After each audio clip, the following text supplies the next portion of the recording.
Emotional for me as well. The Battle Mountain Fire Complex was in my district. The 2024 fire season came with not only an emotional toll, but a financial one. The state is millions of dollars in debt to the many agencies that came to help the fight during the historic fire season. Tears were shed in a legislative hearing today as some of the agencies the state owes money to told lawmakers about the impacts of their work. K2's Christina Giardinelli is here now after attending that hearing. And Christina, you talked to the state fire marshal about the impacts of this fire season versus the historic 2020 season, right? Yeah, that's right. A lot of Oregonians remember the 2020 Labor Day fires that burnt down a historic number of houses. Thankfully, a lot of buildings were spared this year. But in terms of acres burned, 2024 was unprecedented in Oregon's recorded history. And the deficit in Oregon's firefighting budget is more than $200 million.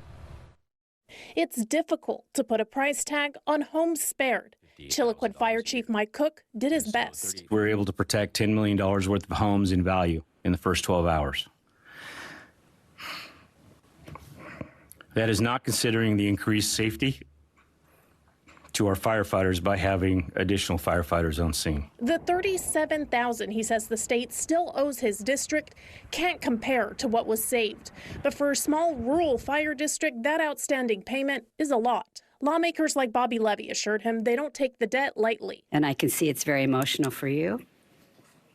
Emotional for me as well. Chiloquin is one of the many fire districts, along with a slew of private contractors that the state owes money to. That's because of a $218 million firefighting budget deficit. Thursday, lawmakers will gather in special session to pay off the debts.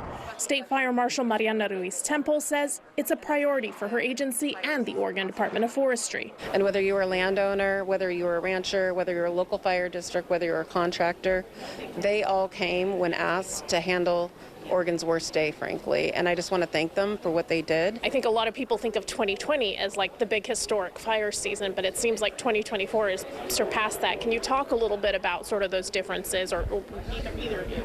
Well, from an acres burned perspective, we actually almost doubled what we burned in 2020. Kyle Williams, Director of Operations for ODF, says the difference is in the type of landscape. The difference, to your point, was that most of that fire was east of the crest of the Cascades, so away from the main population centers of Oregon, right?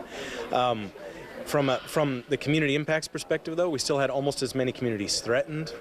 Now, Ruiz-Temple and Williams both say that the number of homes and buildings saved this year compared to 2020 is because of the landscape, but it's also a testament to the lessons learned from 2020 and the investments lawmakers made. Tomorrow, lawmakers will hold a special session to pay off those debts, and then in January, they'll look at solutions for next year. As always, we'll be on your side here at K2 bringing you the latest information. For now, back to you, Steve and Deb.